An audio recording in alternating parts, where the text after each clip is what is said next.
Amén. Amén. Gloria a Dios. Gloria a Dios. Amén. Amén. Hermanos, que Dios les bendiga a todos. Sean bienvenidos. Quiero invitarles, hermanos, a ponerse en pie para que podamos leer la palabra del Señor. Vamos a buscar la primera carta de Pedro, el capítulo número 2.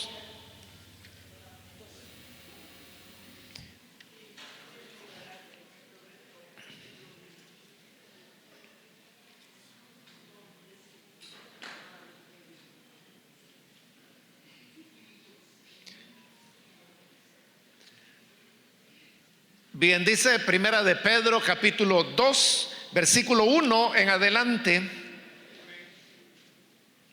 desechad pues toda malicia, todo engaño, hipocresía, envidias y toda clase de murmuración.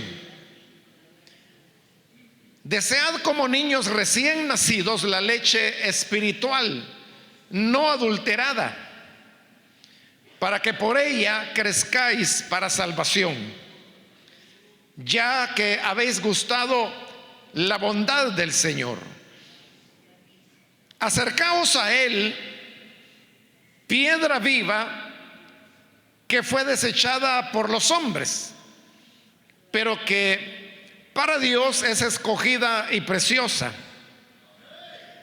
También vosotros, como piedras vivas, sed edificados como casa espiritual y sacerdocio santo, para ofrecer sacrificios espirituales agradables a Dios por medio de Jesucristo.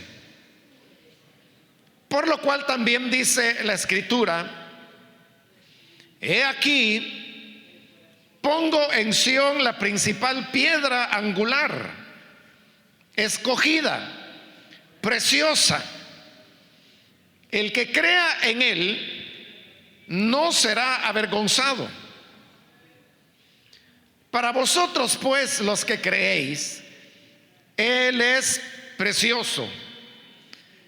En cambio, para los que no creen, la piedra que los edificadores desecharon ha venido a ser la piedra angular, y piedra de tropiezo y roca que hace caer.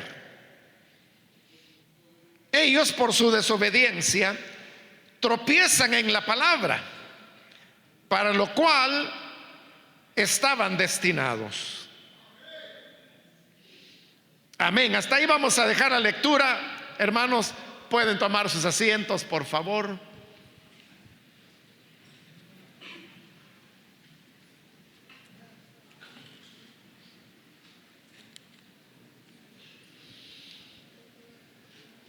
Hermanos, en la última oportunidad, que fue ya hace varias semanas, a lo mejor recuerda que el tema con el cual cerró el capítulo 1 era sobre una invitación a purificarnos, dado que, como ahí lo afirmaban esos últimos versículos, nosotros hemos nacido, hemos recibido una nueva naturaleza a través de la palabra de Dios, que permanece para siempre, y por lo tanto, teniendo una nueva naturaleza, el llamado es a purificarnos.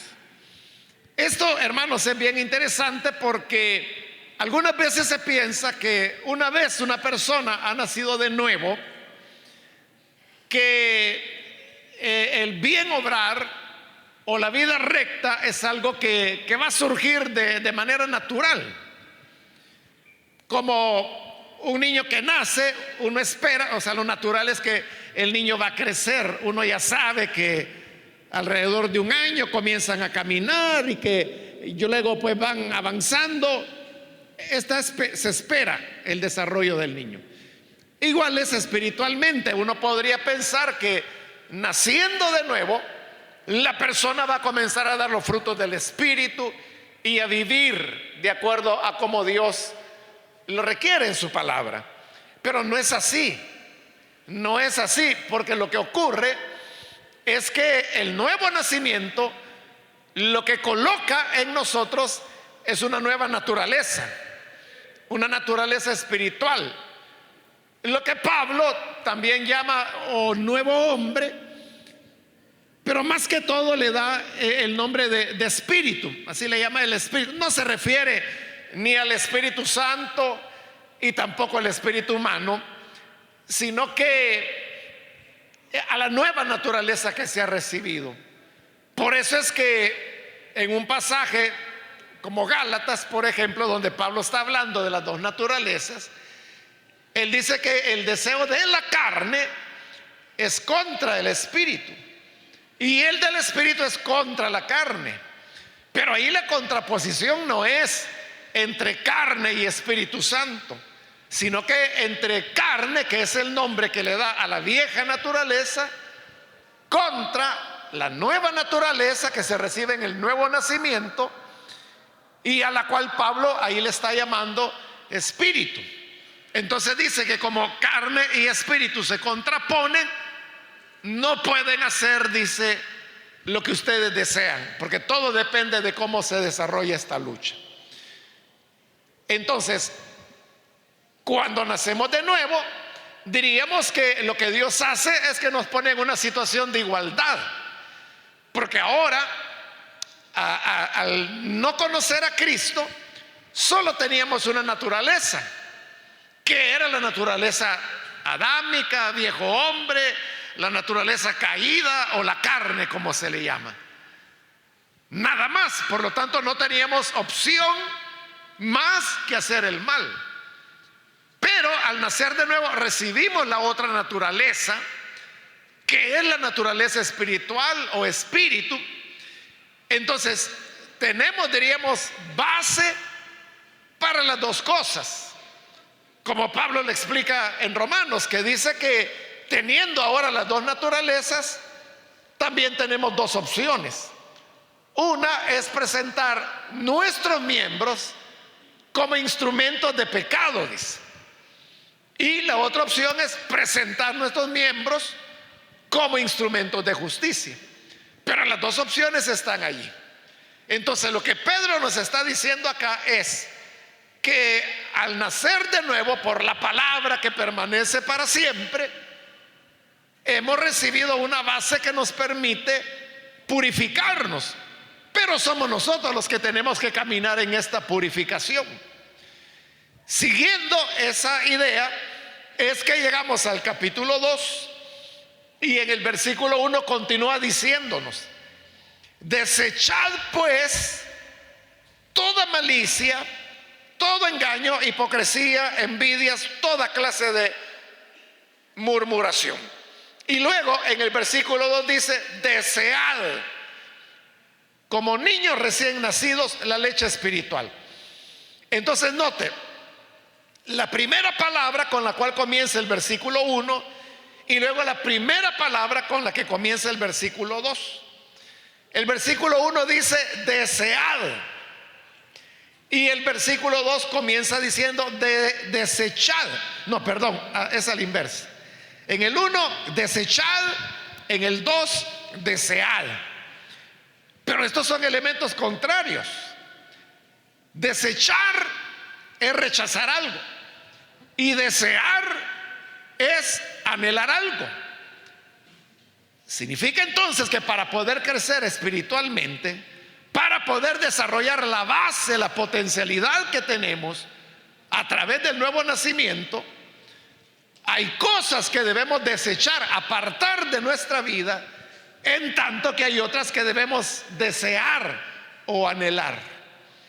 Entonces veamos qué es lo que tenemos que desechar. En este versículo 1 Pedro presenta una pequeña lista. No significa que ahí está todo lo que tenemos que desechar. Él solamente está dando algunos ejemplos de cosas que debemos desechar. En realidad, hermanos, no hay ningún pasaje del Nuevo Testamento que nos va a dar una lista completa, digamos, de todo lo malo que existe. Todas las listas o menciones que se hacen son a manera de ejemplo. De igual manera, no hay una lista completa de virtudes cristianas que deberíamos desear.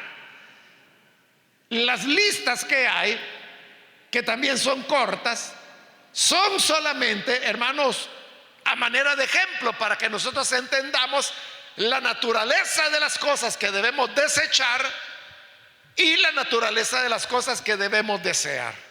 Entonces, comenzando por lo que hay que desechar, porque así comienza el versículo 1. Dice, en primer lugar, toda malicia. Cuando dice que hay que desechar toda malicia, se está refiriendo, hermanos, a que debemos desechar toda maldad. Pero lo que ocurre es que la palabra malicia no se refiere, o sea, no es un sinónimo de maldad. Porque maldad es una maldad, algo malo que se hace. Pero la malicia, que también es algo malo que se hace, pero la diferencia es que en la malicia hay una intencionalidad. Hay una premeditación, donde la persona es calculadora, es fría, y sobre la base de ese cálculo lo que está buscando es hacer el mal a alguna persona. Esa es la diferencia entre maldad y malicia. La malicia, hermanos, no tiene nada que ver con el tema de la coquetería, que es como nosotros lo usamos popularmente. Porque cuando hay un adolescente, por ejemplo, que se vuelve coqueto, entonces decimos, ya le entró la malicia. O una niña adolescente que de repente, después de que no se bañaba y todo eso, la niña comienza a peinarse, a bañarse, a cuidar su ropa. Entonces la gente dice, es que ya le entró la malicia, porque entendemos malicia como coquetería. Pero realmente, si usted quiere llegar a su casa, busque un diccionario. Si no, en línea usted puede consultar el diccionario de la Real Academia de la Lengua Española, la RAE. Así lo puede encontrar con ese acrónimo RAE, que significa Real Academia Española, y busque la palabra malicia, y usted verá que en ninguna de sus acepciones significa coquetería. Es decir, el uso que nosotros le damos a la palabra malicia como coquetería es un provincialismo centroamericano, pero no significa eso en español. En español lo que significa es maldad, y como le decía, una maldad que es pensada, es calculada. No es lo mismo, hermano, de que digamos que se presentó una situación incómoda, usted se molestó y le dio un empujón a una persona. Pero eso fue una reacción, diríamos, de la molestia, que no es correcto tampoco, ¿verdad? Pero fue una reacción del momento. Pero malicia es cuando usted lo está planeando. Y cuando usted dice, si yo me encuentro a esta persona, le voy a hacer aquí, le voy a hacer allá. Esa,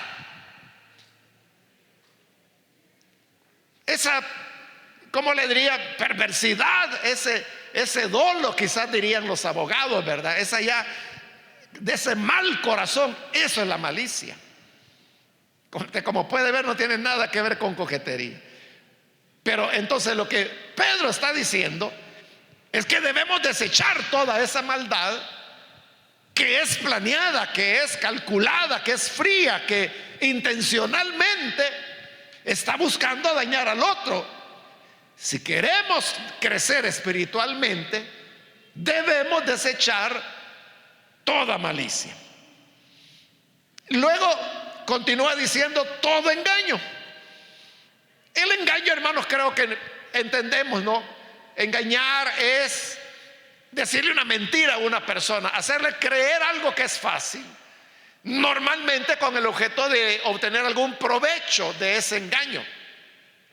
Un estafador, por ejemplo, es alguien que engaña, que le vende algo carísimo y realmente es algo que o no tiene valor o tiene muy poco valor, no la cantidad de dinero que usted ha dado.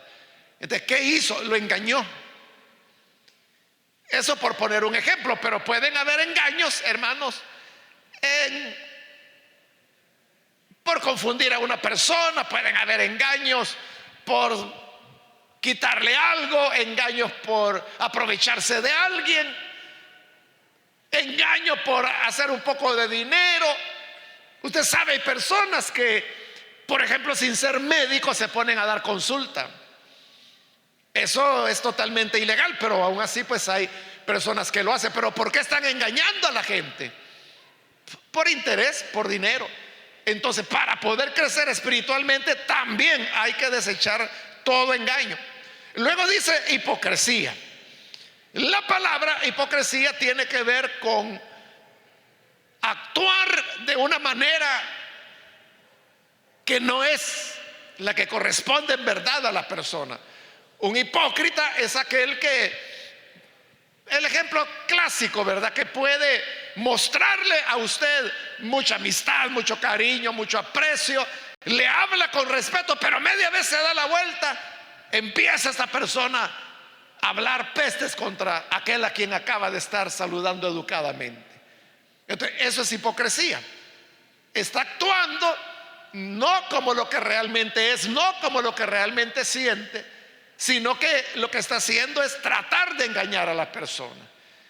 Hipocresía, hermanos, es una palabra que viene del griego y que se utilizaba en el teatro. El teatro griego, en sus orígenes, realmente los actores en realidad no eran actores porque no actuaban, sino que los personajes estaban expresados en máscaras. Y una misma persona podía hacer varios personajes solo cambiando la máscara, porque la máscara lo decía todo. La persona no actuaba, era la máscara nada más. Entonces, a esa máscara era a la que se le llamaba hipócrita. En griego se le llamaba hipócrita, era el nombre de la máscara. Después el teatro evolucionó y ya no era solamente el tema de la máscara, sino que ya las personas comenzaron a actuar. Luego evolucionó todavía más, ya no había máscara, sino que ya era la persona actuando totalmente. Entonces la palabra hipócrita, que había sido el nombre de la máscara, con el desarrollo del teatro pasó a ser el nombre del actor. Entonces el actor es un hipócrita. O sea, ese es su nombre, no era ofensivo en el griego. Equivale a nuestra palabra en español actor, que no tiene ninguna connotación mala. Pero sí sería malo si yo, por ejemplo, solo estoy actuando delante de usted. Veamos. Hipócrita es el señalamiento que más repetidas veces Jesús le hizo a los escribas y a los fariseos. ¿Por qué razón? Porque él se lo decía. Ustedes se presentan, son como sepulcros, les decía, muy blancos por fuera. Por fuera los fariseos parecían muy rectos, muy santos, pero por dentro, decía el Señor, están llenos de huesos de muertos. Por excusa, decía, hacen largas oraciones, pero las largas oraciones era solo una acción hipócrita para encubrir que estaban, por ejemplo, expropiando y desvalijando a las viudas. Y por eso el Señor les decía, su condenación será mayor. Entonces, allí la palabra hipócrita, ahí ya tiene una connotación negativa, porque ya eran personas actuando, pero como una falta de sinceridad. Eso también tenemos que desecharlo de nuestra vida. Luego dice envidia. La envidia, hermanos, es como el otro lado de la otra cara de la moneda de la codicia. La codicia, la palabra de Dios dice que es idolatría. Pero como le digo, de un lado de la moneda es codicia, del otro lado sería envidia. Porque el que codicia quiere algo para sí.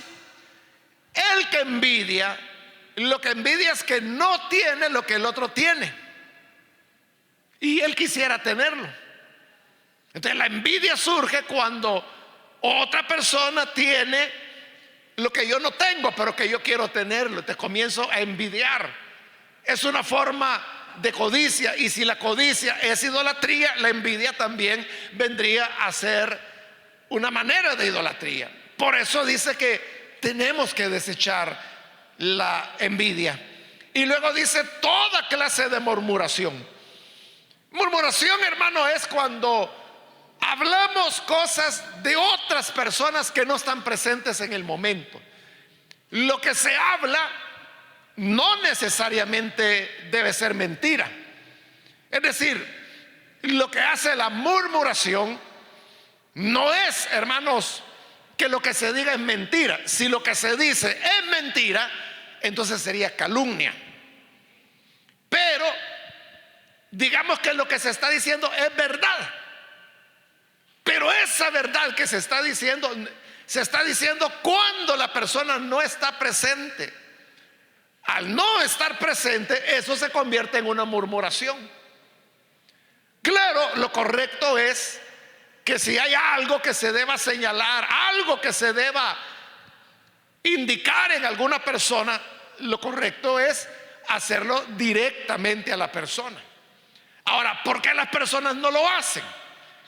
Pueden hacerlo por cobardía, pueden hacerlo porque quizás no quieren descubrir la verdad, no quieren oír lo que el otro dice, o quieren que la versión que ellos están dando los demás la crean, porque no pueden oír al que están señalando, porque no está allí. Y probablemente por el temor a que si estuviera ahí la persona desmentiría o aclararía las cosas. Entonces, por eso es que lo hacen cuando la persona no está. Al no estar, ahí es donde se convierte en una murmuración. Y usted sabe que esto es algo de mal gusto, es algo que desdice de las personas, porque las personas que son rectas, que son íntegras, no andan murmurando. Cuando es necesario decir algo de una persona, se lo dicen a la persona, no a otro. ¿Y los otros qué tienen que ver? No tienen nada que ver en el asunto. Entonces Pedro nos invita a que desechemos también toda clase, dice, de murmuración. Ahí termina el desechar. Hoy viene el desear. Versículo 2. Desead como niños recién nacidos la leche espiritual no adulterada. Probablemente, hermano y hermana, usted estuvo cuando dimos la introducción a esta primera carta de Pedro, y recordará que mencionábamos que Primera de Pedro es una carta que se escribió para nuevos convertidos. Y por eso hemos dicho también que es una carta que no tiene complicaciones teológicas. Es una carta básica, sencilla, porque es para nuevos creyentes. Y aquí lo está ratificando en este versículo 2, cuando recomienda desear como niños recién nacidos. ¿Y quién es el recién nacido? En la clave espiritual, que es en la que está hablando Pedro, sería como un equivalente de decir recién converso. Desead como niños recién conversos la leche espiritual no adulterada, porque esto es lo que ocurre con los niños. El bebé nace, y cuando el bebé nace, lo primero que quiere es ser alimentado. Entonces, ¿qué hace? Comienza a llorar. A través del llanto expresa su deseo de leche. Por eso es que la madre, ahí es donde, recién habiendo dado a luz, tiene que comenzar a amamantar al niño, y el niño comienza a alimentarse de la leche materna, que es todo lo que necesita un niño recién nacido. No necesita ni siquiera agua. La leche materna lleva todo lo que el niño necesita. Lleva el agua, lleva las proteínas, lleva las grasas, lleva los carbohidratos, lleva, hermano, incluso hasta cargas antivirales que van a proteger al niño. Si el niño se enferma, la composición de la leche materna cambia. Eso es así, hermanos.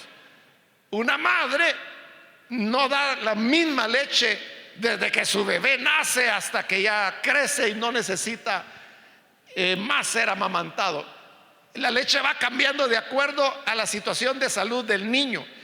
Si el niño tiene una infección, el cuerpo de la mujer comienza a producir antivirales, antibacteriales, y estos van a la leche. Por eso es que la leche materna puede cambiar de consistencia, de color, de liquidez, de densidad. Va cambiando porque es una relación entre madre e hija donde el estado de salud que es percibido por el cuerpo de la madre cambia la composición de la leche. Entonces no es como a veces la gente piensa, es que se le está secando la leche, es que esta leche ya no sustenta al bebé. No es eso, sino que el cuerpo de la madre está produciendo lo que el bebé necesita. Bien, pero ahí me estoy metiendo en otro tema. Lo que está diciendo Pedro es que debemos desear como niños recién nacidos de nuevo, recién nacidos en la fe, la leche espiritual no adulterada. Ahí está diciendo claramente, hermanos, que esta carta va dirigida para nuevos creyentes. No solo porque está diciendo los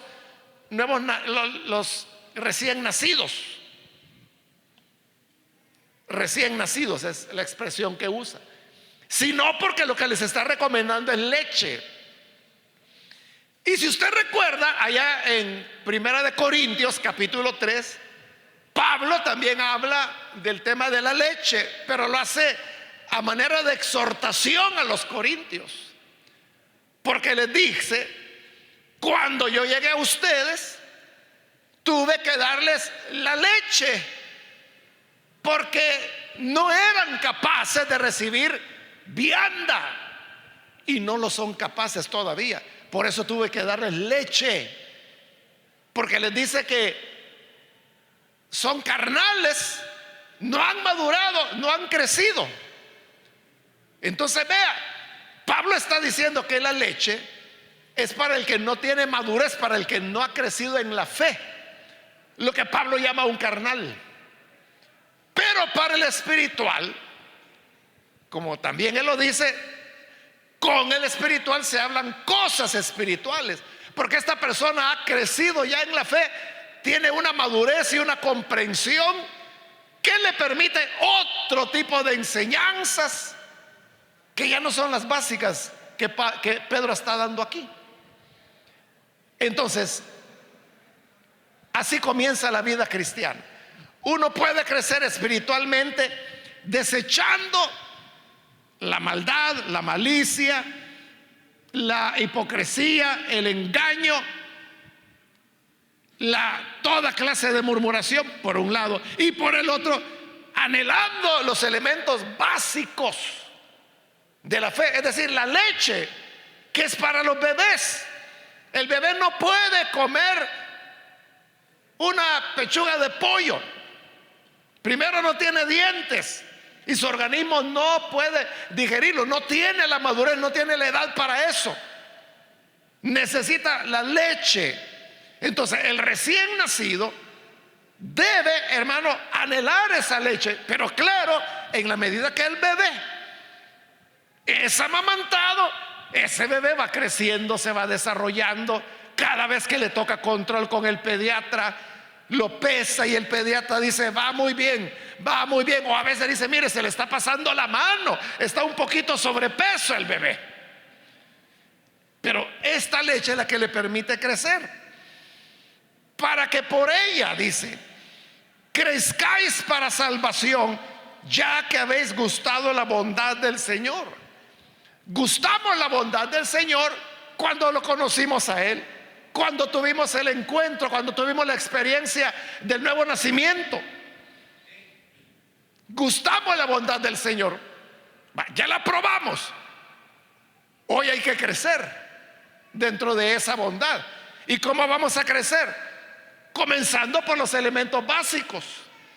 Es lo que dice la carta o el libro de Hebreos, cuando dice de que ellos ya deberían ser maestros, ya deberían andar enseñando a otros, pero dice, no lo son porque no han madurado, no han crecido. Entonces dice, nos vemos en la necesidad de repetir lo que Hebreo llama los rudimentos de la fe, es decir, los elementos básicos, y menciona algunos ejemplos. Dice la doctrina de bautismos, la imposición de manos, el arrepentimiento de obras muertas, la fe, lo que nosotros hoy llamamos doctrinas básicas. Entonces dice, pero eso ya deberían conocerlo, eso ya deberían manejarlo, de manera que podamos avanzar a otro tipo de enseñanza, porque a estas alturas ustedes deberían ser maestros de otros.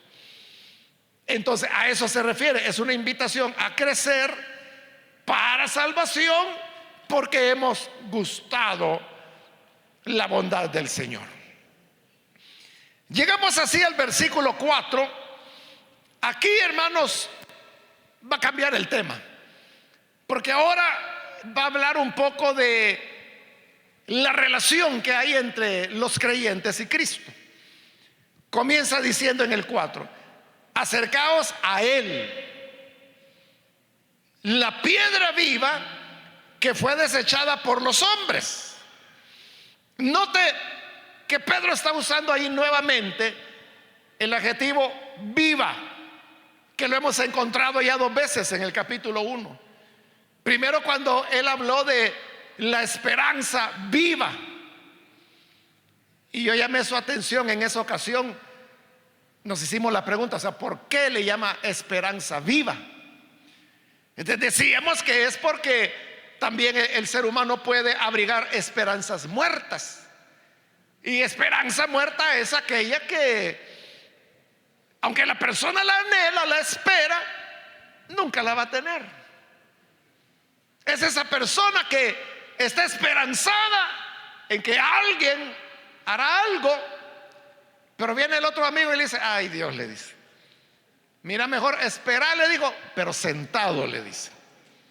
Sentado, porque como diciéndole, jamás va a llegar. Esa es una esperanza muerta. Pero Pedro decía que nuestra esperanza en el Señor Jesús es una esperanza viva.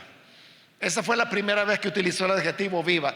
La segunda vez es al final del capítulo 1, cuando refiriéndose a la palabra, la llama palabra viva. Este significa que si hay palabra viva, hay palabra muerta también. ¿Cuál será la palabra muerta? Es aquella, hermanos, que es palabra que no vale ni el aliento que se gasta en pronunciarla. Pero palabra viva es, como lo explicó Pedro, que permanece para siempre. Es una palabra efectiva, real, confiable, que si esperamos en esa palabra no vamos a ser avergonzados. Pero hoy está hablando de piedra viva. Se está refiriendo a Jesús y lo llama piedra viva. ¿Pero por qué piedra viva? Hermano, porque todas las piedras están muertas. Las piedras no pertenecen a los seres vivientes. No hay piedras vivientes. Alguien podrá decir, pero mire, el coral tiene vida. Sí, pero el coral no es una piedra. El coral es un organismo viviente que va creciendo, puede caminar, puede migrar, puede desarrollarse, se multiplica. Es un ser vivo. Claro que como va mineralizándose, sería la palabra, es que va creando esa estructura que uno cree que es una piedra. O sea, porque hay gente que puede cortar pedacitos de coral y se lo lleva de adorno para la casa y parece una piedra, pero no es piedra. Bueno, ahí ya lo mataron, ¿verdad? En el momento que lo sacaron del agua, pero es un ser vivo. Pero las piedras todas están muertas. Pero Cristo es una piedra viva. ¿Y qué significa esto? Que porque Cristo está vivo, y la idea que aquí va a manejar es que Cristo como piedra, lo va a decir, es la piedra del ángulo, la de la esquina, la principal. Entonces, al decir que Él es piedra viva, significa que Él está donde se le necesite. Y no es una piedra muerta que uno la puede empujar rodándola de aquí para allá, sino que es una piedra que tiene vida, tiene personalidad, y por lo tanto puede cubrirnos, puede protegernos, puede ayudarnos. Por eso lo está llamando piedra viva. Y dice que fue desechada por los hombres. Usted sabe, el Señor Jesús fue desechado, no quisieron creer en Él. ¿Por qué los religiosos de la época no creyeron en Jesús? ¿Por qué lo rechazaron? Uno puede decir fácil, porque no creyeron en Él. Sí, pero ¿por qué no creyeron? No creyeron, hermano, porque Jesús vino para romper las estructuras religiosas que esos religiosos habían levantado con el transcurrir de siglos, de milenios, en realidad más de 2000 años tenía ya la ley de haber sido dada. Entonces Jesús viene a revolucionar eso, como por ejemplo, hay que guardar el sábado, y al criterio de ellos Jesús no guardaba el sábado. Jesús permitía a sus discípulos cosas que no se debían hacer en día sábado, como cuando cortaron espigas y las restregaban con las manos, como cuando Jesús sanaba a los enfermos, como cuando Jesús y sus discípulos comían sin lavarse las manos, como cuando Jesús permitía que lo tocaran personas que ceremonialmente eran impuras, como por ejemplo la mujer del flujo de sangre, como cuando Él tocó a la niña de 12 años que estaba muerta, la hija de Jairo. Tocar un cuerpo, un cadáver, lo hacía ceremonialmente impuro, pero Jesús lo tocó.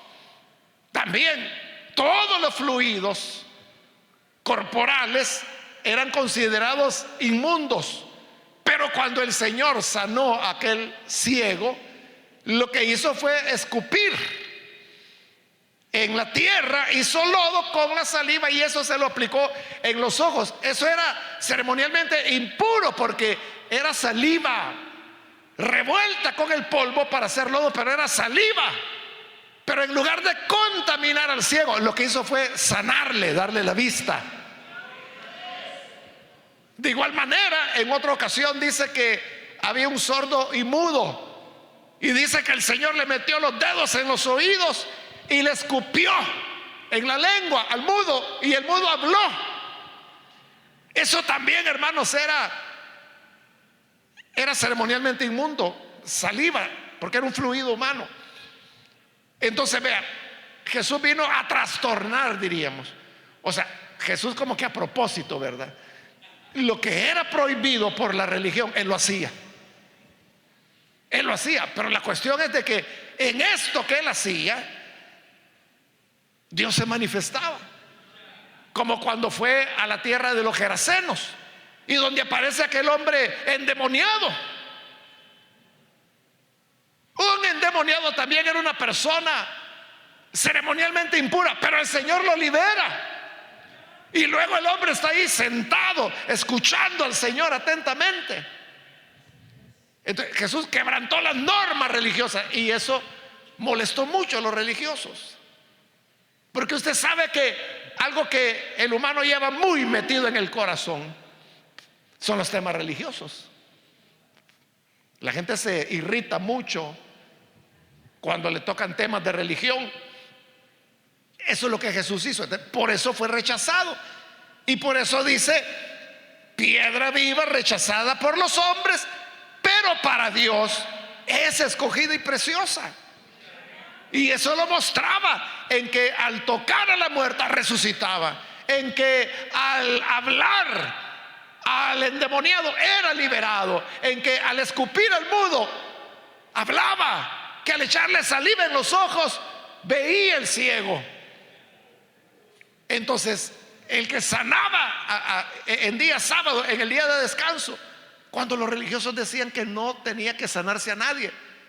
Se recuerda de aquel jefe de la sinagoga que salió enojado y les digo, bueno, porque Jesús estaba en la sinagoga sanando, y él les digo, oigan, 7 días hay en la semana, ustedes pueden venir y ser sanados de domingo a viernes, pero no en sábado, porque es el día de reposo. Y Jesús le dijo, cállate, hipócrita, le dijo,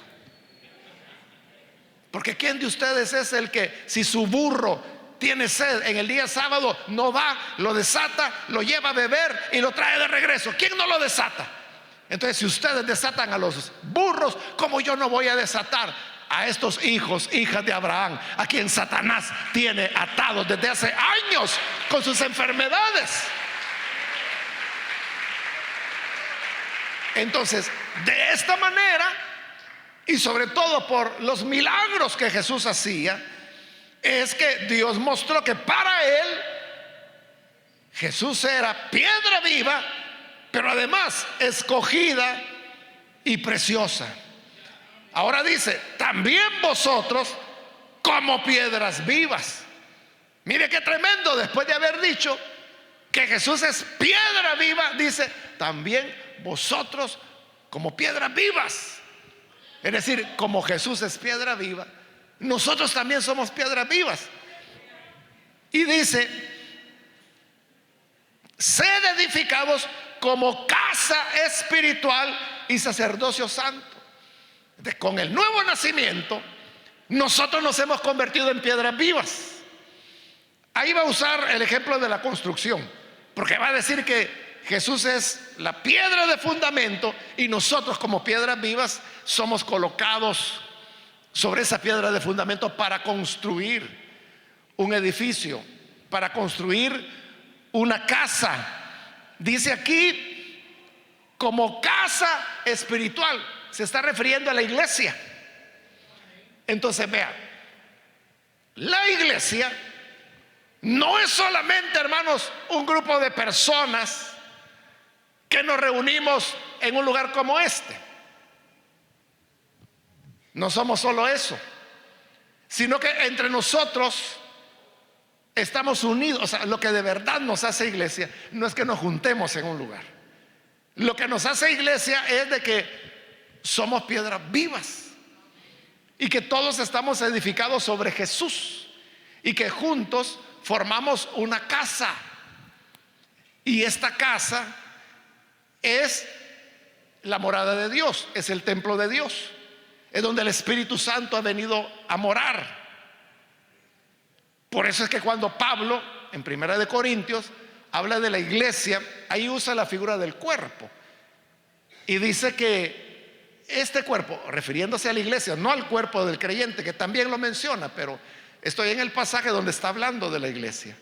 Dice que el cuerpo, es decir, la iglesia, es templo y morada del Señor. Entonces, nosotros somos una casa. Juntos, hermanos, formamos una casa y además dice, somos sacerdotes que estamos ofreciendo sacrificios al Señor.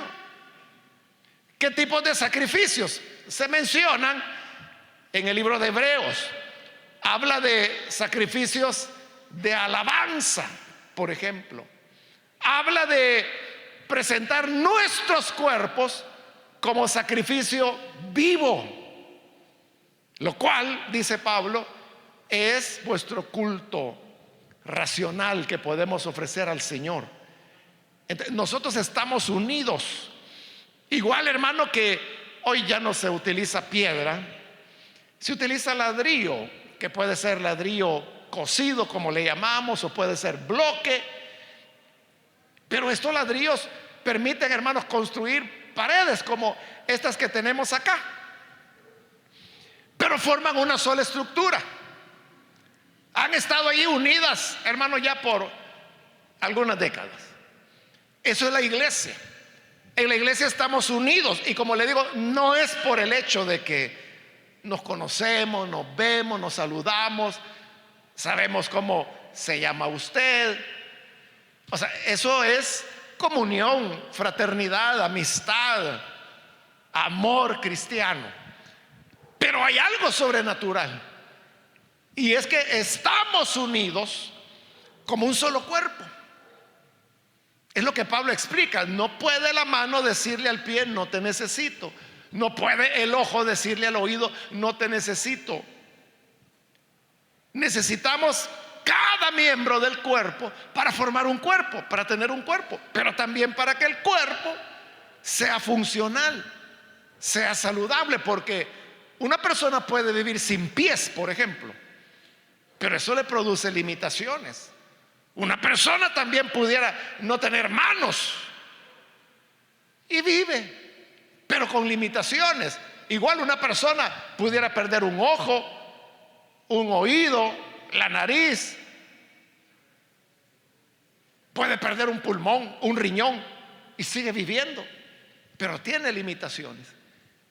Todos nos necesitamos. Lo que nos une, hermanos, es más que la amistad, es más que el hecho de vernos, es más que el hecho de reunirnos en un mismo lugar.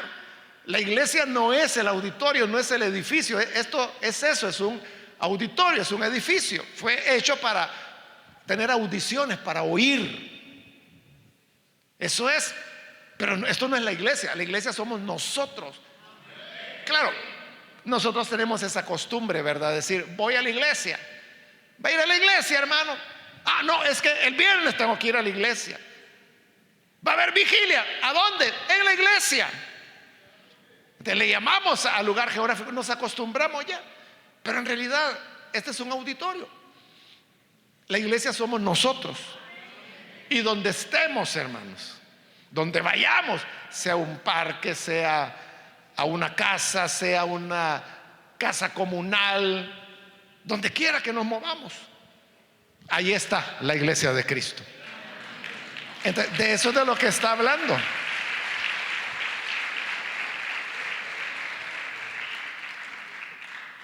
Dice, como casa espiritual y sacerdocio santo. Más adelante vamos a ver de nuevo el tema del sacerdocio de todos los creyentes, para ofrecer sacrificios espirituales agradables a Dios por medio de Jesucristo. Por lo cual también dice la Escritura, y aquí cita a Isaías capítulo 28, donde Isaías dijo, he aquí, pongo en Sión la principal piedra angular, escogida, preciosa. El que crea en él no será avergonzado. Está diciendo claramente que Jesús fue escogido por el Señor y colocado como la piedra principal, la de la esquina, la escogida, la preciosa. Es la piedra que va a soportar el peso de este edificio espiritual, de esta casa espiritual. Y dice, el que crea en él no será avergonzado. El que se apoya en Cristo, hermano, no se va a hundir, no se va a ir pasando al pozo. Cuantos crean en él no serán avergonzados. Luego en el versículo 7, ahora cita, es un salmo, el Salmo 118. Dice, para vosotros, los que creéis, Él es precioso. Para ustedes que creen. En cambio, dice, para los que no creen, y aquí cita el Salmo 118, la piedra que los edificadores desecharon ha venido a ser la piedra angular. Es decir, la que los hombres dijeron, este no sirve, esta piedra no es consistente, esta piedra no es adecuada para fundamento. Los hombres la desecharon, Pero entonces Dios la tomó y dijo: no, esta va a ser la piedra. Y la escogió y la puso, y sobre esa piedra nosotros somos edificados ahora como piedras vivas también. Y este edificio, hermanos, no ha caído ni va a caer, porque el Señor Jesús dijo que las puertas de la muerte no pueden contra su iglesia. Las iglesias pueden afrontar embates, golpes, crisis, dificultades, muchas situaciones adversas, pero el Señor lo prometió: las puertas del Hades, es decir, las puertas de la muerte, no pueden contra mi iglesia, porque la piedra que los hombres desecharon, Dios la puso como la piedra especial, la preciosa. Y por eso dice: para ustedes que creen, Él es precioso. Él es precioso. Mientras los hombres lo desecharon, para nosotros fue precioso. ¿Para cuántos de nosotros es precioso el Señor? Amén.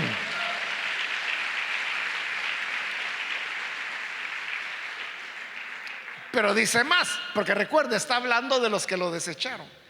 Entonces dice en el 8: y vuelve a citar Isaías, solo que hoy es el capítulo 8, donde dice: piedra de tropiezo y roca que hace caer.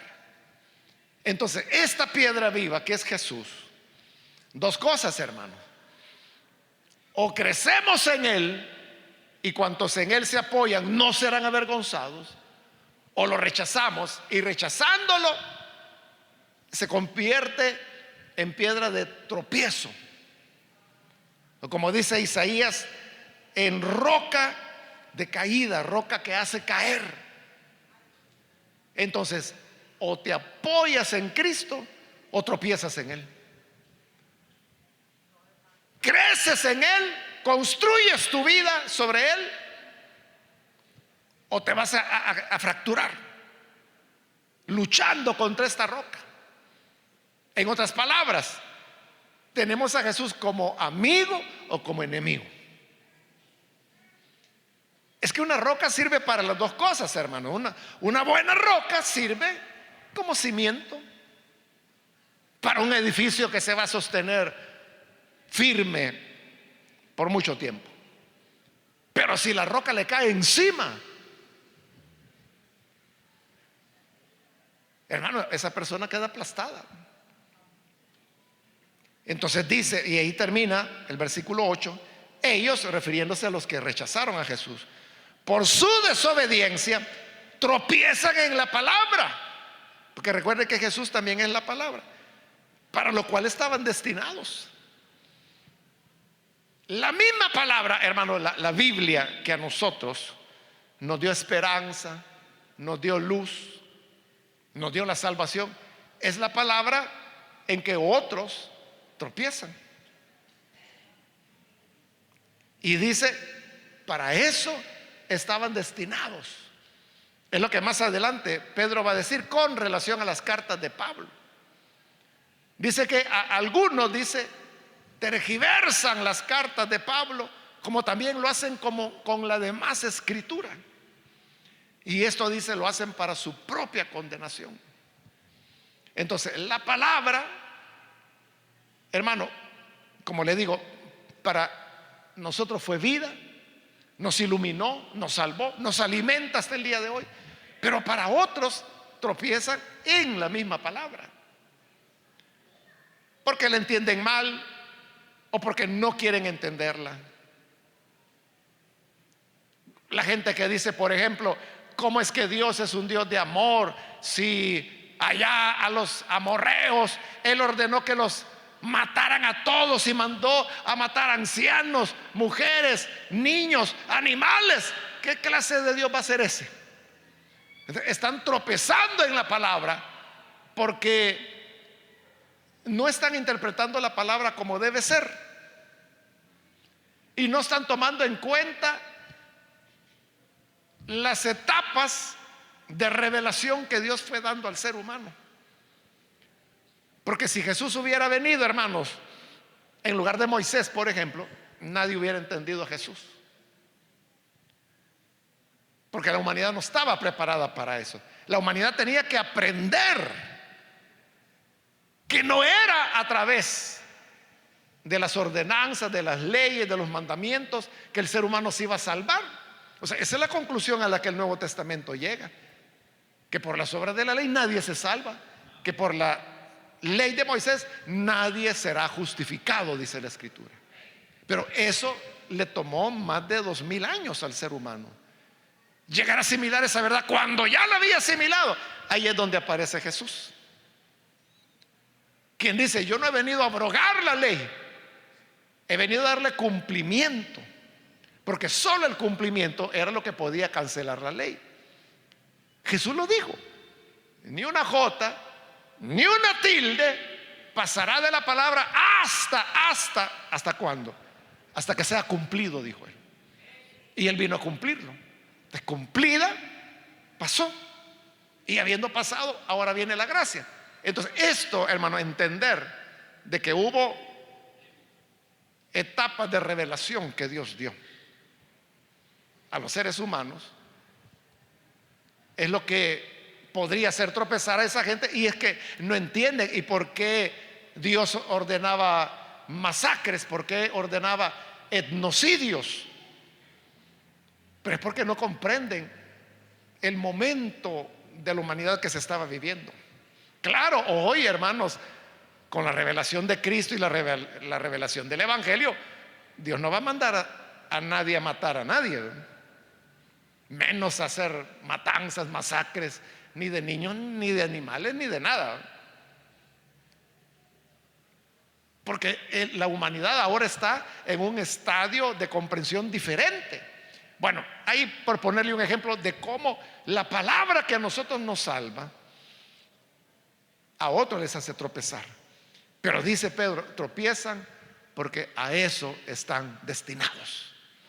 Es decir, hay personas, hermano, que usted le explique como le explique, lo haga despacio, lo haga, hermano, con ilustraciones, no van a entender. Pero es porque fueron destinados para tropezar. Pero la bondad de Dios es tan grande que a nosotros nos destinó para creer. Y los que creen en Él, dicen, no serán avergonzados.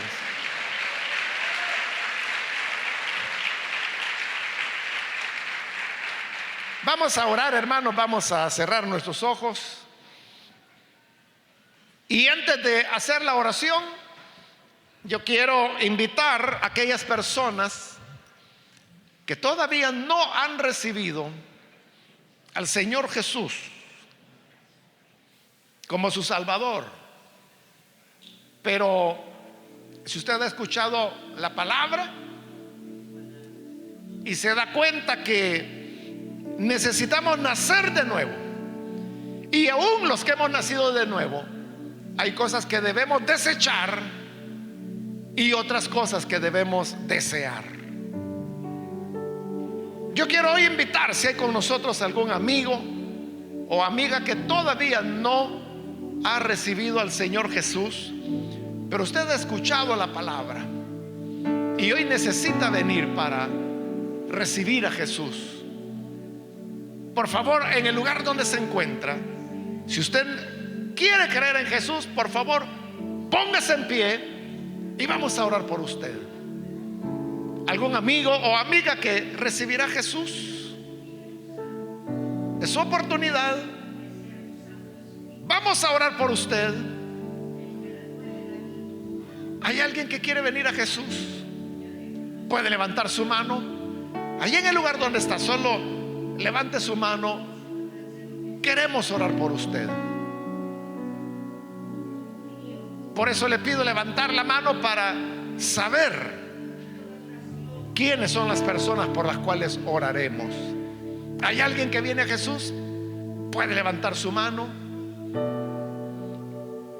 O si hay algún hermano que se alejó del Señor, pero hoy necesita reconciliarse, también puede levantar su mano en este momento. Y vamos a orar por usted.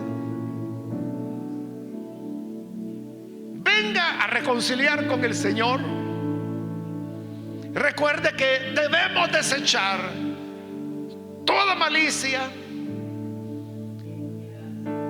todo engaño, toda hipocresía, toda clase de murmuración, y desear la palabra, que es la que nos alimenta. ¿Quiere reconciliarse? Levante su mano, hágalo en este momento y vamos a orar.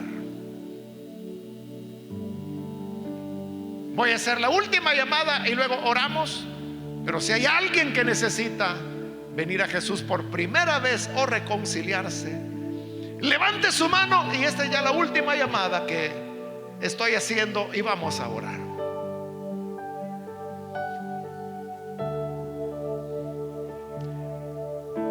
Cada uno de nosotros, hermanos, anhelemos crecer, anhelemos conocer más de la palabra para crecer en el Señor. Oremos entonces y vamos a incluir las peticiones de oración que han enviado. Señor, te damos las gracias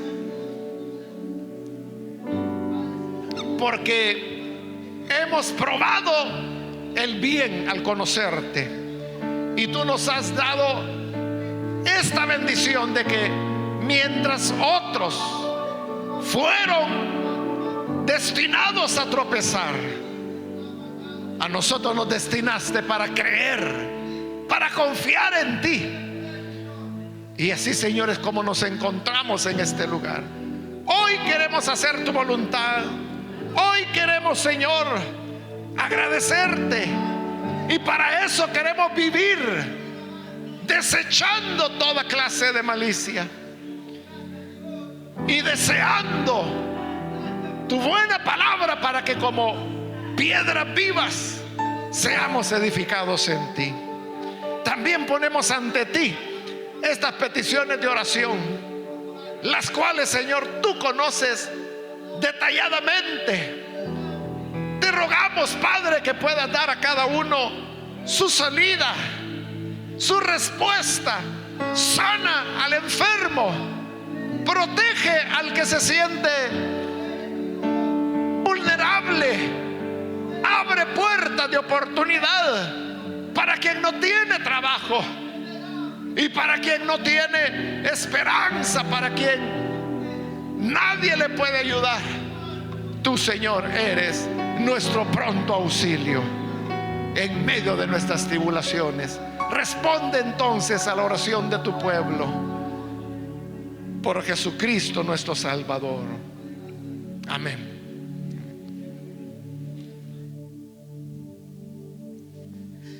Gloria al Señor. Damos